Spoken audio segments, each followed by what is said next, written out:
বিমানের বিশ্বাস চিত্রশিল্পী, খুলনা বিশ্ববিদ্যালয়ের সহকারী অধ্যাপক, সাবেক এস.এম. সুলতানের ডাইরেক্ট শিষ্য।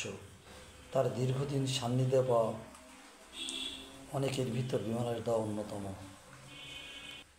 ওনার বাড়ি নড়াইল সদরে মাসিন্দা গ্রামে। ওনার স্টুডিওতে বসে ছবি আঁকছেন আমাদের শ্রদ্ধেয় বিমানের দা, যে বাংলাদেশের সিনিয়র শিল্পীদের অন্যতম।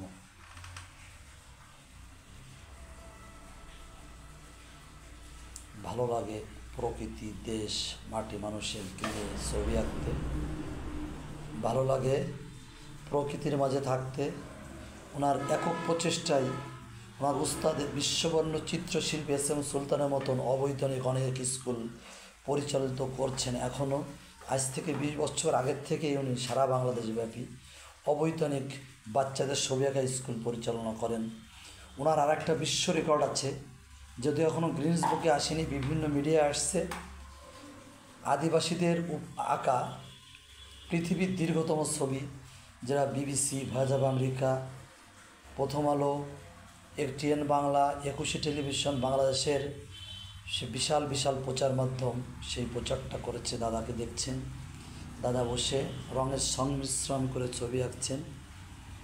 ছবিটা আপনাদের পরে দেখাবো আমরা।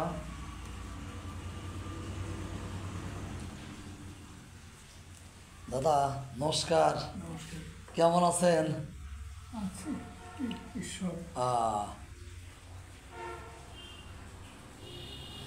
দাদা একক চিত্রে কাজ করছেন, আপনারা দেখছেন। শ্রদ্ধেয় বিমানের দাদা, উনি আমাদের সাথে আজকে সাক্ষাৎ দিতে সম্মত হয়েছেন। উনি প্রচার বিমুখ একজন শিল্পী। উনি যে এত কাজ করেন, কিন্তু উনি প্রচারে আসতে চান না। অনেক বলা কওয়া অনুরোধের পর দাদা আসছে। দাদা, আপনার অবৈতনিক স্কুলগুলো খবর একটু বলবেন কি আমাদের? আমাদের তো বর্ষাকাল, তাই গ্রামে গ্রামে স্কুল তো, এই জন্য বর্ষাকালে ছাত্রদের অনুপস্থিতি থাকে। আবার চালু হবে, 5টি স্কুল আছে, খুলে দেবেন। হ্যাঁ দাদা, আদিবাসীদের উপর তো আপনার সবচেয়ে বড় ছবি, শিশুদের উপরে। এই ছবিটার তো আঁকতে অনেক সময়, কতদিন সময় লেগেছে দাদা?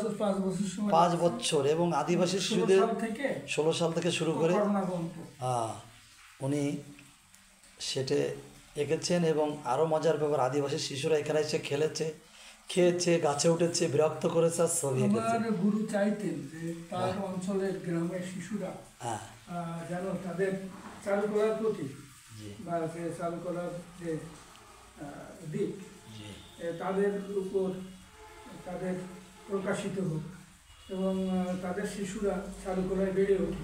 তাই তো গ্রাম অঞ্চলে, ইউরোপ থেকে ফিরে গ্রাম অঞ্চলে আর্ট স্কুল করছিলেন। চাচুরি বললে নড়াইল সদর, তারপরে উনি গ্রামে গ্রামে কাজ করতেন, স্কুলে ক্লাস নিতেন। এটা তার গুরুত্বপূর্ণ দিক। সুলতান চাইতো আমি ছবি আঁকছি, সেটা একদিক, আমি গ্রামের শিশুদেরকে চারুকলার যে গ্রামীণ আন্দোলন, যে এই আন্দোলনে সহায়তা করা। ঢাকার শিল্পীরা অনেক সুযোগ সুবিধা পায়, কিন্তু গ্রামের শিশুরা তো এগুলো পায় না। তাই চেয়েছিল যে তার গ্রাম, তার অঞ্চল গড়ে উঠুক শিশুদের চারুকলার দিক। তিনি চাইতেন অবহেলিত গ্রামগুলোর ছাত্র, শিক্ষক তারা চারুকলায় বেড়ে উঠবে। তার গুরুত্বপূর্ণ দিক হচ্ছে যে একজন ইঞ্জিনিয়ার, সে যদি ঘর না আঁকতে পারে তাহলে কি করে সে ইঞ্জিনিয়ার হয়? একজন ভূগোল পড়াচ্ছে, ম্যাপ আঁকতে পারে না। একজন সায়েন্স পড়াচ্ছে, একটা টেস্ট টিউব আঁকতে পারে না। সুলতান চাইতো যে তার অঞ্চলের শিশুরা, গ্রামের শিশুরা এদিকে বেড়ে উঠুক। আজীবন তিনি চাইছেন যে শহরে নয়, গ্রামের শিশুদেরকে বেড়ে ওঠার জন্য, চারুকলার দিকে যাওয়ার জন্য আপ্রাণ চেষ্টা করতেন। তিনি বলতেন যে আপনারা যে সন্তানটি মানুষ হবে না, প্রতিভা নাই, সেই সন্তানটি আমার থেকে নিন। এবং তাকে দিয়ে চারুকলার কাজে বা চারুকলার শিক্ষা এবং তার থেকে বেড়ে উঠবে। যেমন আমাদের দেশের ইন্ডাস্ট্রিয়াল ডেভেলপমেন্ট, অর্থাৎ শিল্প কলকারখানা হলে শিল্পীদের দরকার হয়, এই যে কথাটি তিনি মনে করে দিতেন তার কার্যক্রমে। গ্রামের ছেলেরা বেড়ে উঠুক, গ্রামের শিশুরা যে প্রতিভা সেটা উন্মোচিত হোক। পরবর্তীতে এসে আমি যে শিশুদেরকে নিয়ে, আমার এখানে প্রায় 4-5টা গ্রামের শিশুরা আমার বাড়িতে এসে যে দীর্ঘ ছবিটা আঁকছে, 2000 ফিট লম্বা, 5 বছর ধরে। এটা দিয়ে আমি বলতে চাইছি কি, যে আমাদের অবহেলিত শিশুরা যদি বিশ্বের বড় ছবি আঁকতে পারে, তাতেই আমরা বাংলাদেশ শিশুরা জয়ী।